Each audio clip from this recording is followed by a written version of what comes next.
반갑습니다. 한 주간 로마서 묵상으로 매일을 열어가면 좋겠습니다. 11절부터 이방인의 구원과 이스라엘과의 관계를 말씀하고 있습니다.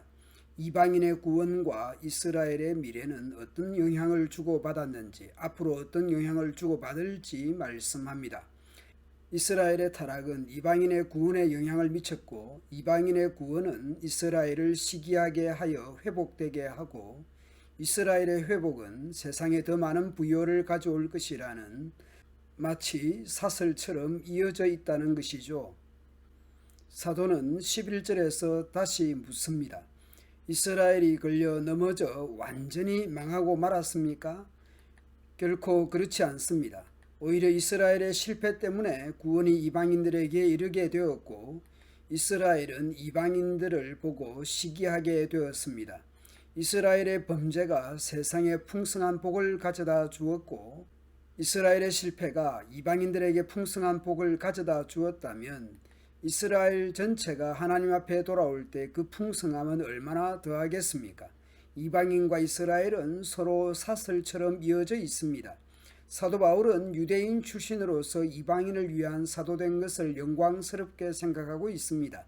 사도가 다만 바라는 것은 자신의 동족에게 시기심을 일으켜 그들 중에 몇 명만이라도 더 구원하고 싶은 것입니다. 내 동족 이스라엘이 하나님께 버림을 받게 되어 세상이 하나님과 화목하게 되었다면 이스라엘이 하나님께 받아들여지는 것은 죽은 자들 가운데서 다시 살아나는 것이 아니면 무엇이겠습니까?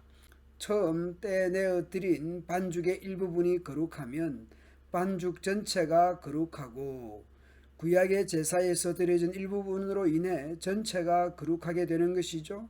나무 뿌리가 거룩하면 가지도 거룩한 법입니다. 사도는 이스라엘의 실패와 이방인의 구원을 감람나무 접붙임으로 설명합니다.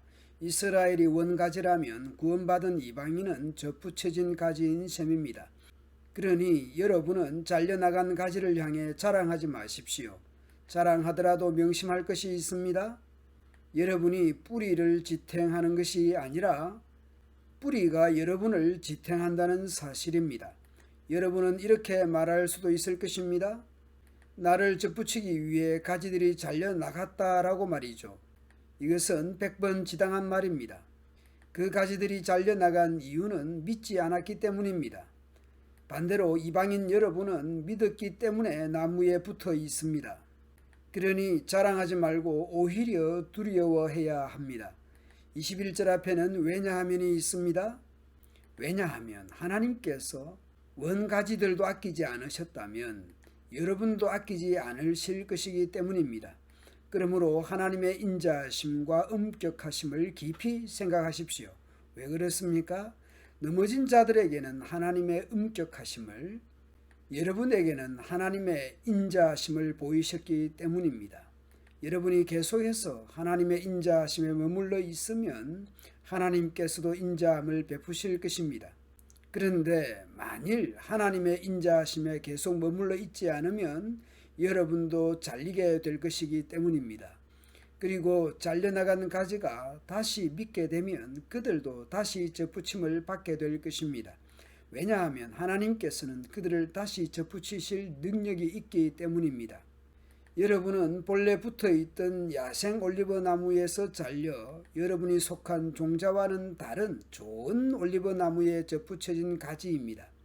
그렇다면 원래 좋은 올리브 가지였던 유대인들이 원래 그들이 붙어있던 좋은 올리브 나무에 접붙여지는 것은 얼마나 쉬운 일이겠습니까? 우리는 이스라엘의 실패를 보면서 우리 자신을 살펴야 하겠습니다. 이스라엘은 하나님의 말씀을 맡았습니다.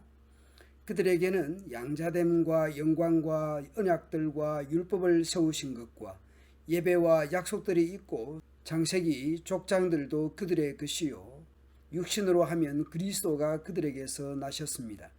그러나 유대인들은 하나님의 언약에 실패했습니다. 유대인 스스로는 우월감이나 자신감이 있었는지 모르지만 그들은 하나님 말씀대로 율법대로 살지도 않았고 하나님을 찾지도 않았습니다. 모두 죄인이 되고 말았습니다. 이스라엘의 실패를 보면서 하나님이 원가지들도 아끼지 아니하신 것을 생각해야 합니다. 그러므로 높은 마음을 품지 말고 도리어 두려워해야 할 것입니다.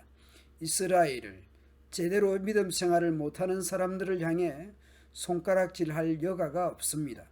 겸손하게 내 자신을 돌아보며 살아가야 할 것입니다. 오늘도 하나님의 은혜와 인자심 안에 거하며 하나님의 자녀답게 살아가야 할 것입니다. 감사합니다.